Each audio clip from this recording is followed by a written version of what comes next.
Bueno, estamos en el taller Dolce de Reparaciones, Saladillo, provincia de Buenos Aires.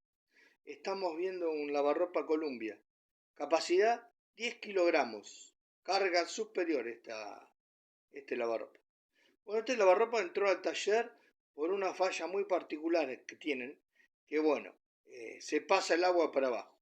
Como le ingresa, sale por abajo. ¿Por qué pasa esto? Porque se desgastan los bujes. Y este lavarropa no trae retén. Hay que hacer una modificación y todo. Es algo muy complejo. Mayormente los técnicos a los dueños le dicen son descartables, no tienen reparación.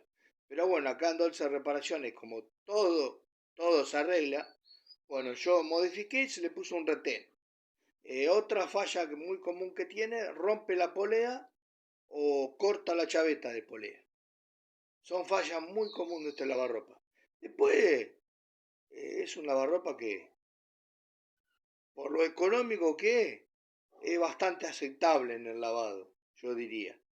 Así que bueno, quería comentar esto. Si tenés un lavarropa Columbia de este modelo de 10 kilogramos, semiautomático, y te está haciendo ruido o te estás perdiendo agua, no lo uses más. Llama al soporte técnico.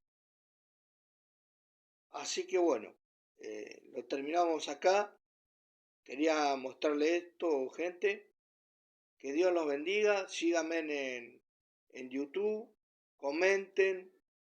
Suscríbanse. Así podemos seguir haciendo más videos. El canal sigue creciendo.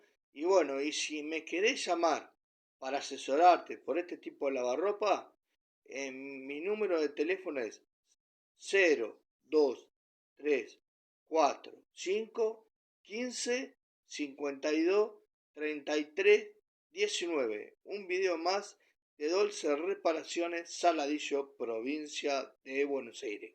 Que Dios lo bendiga, mi gente.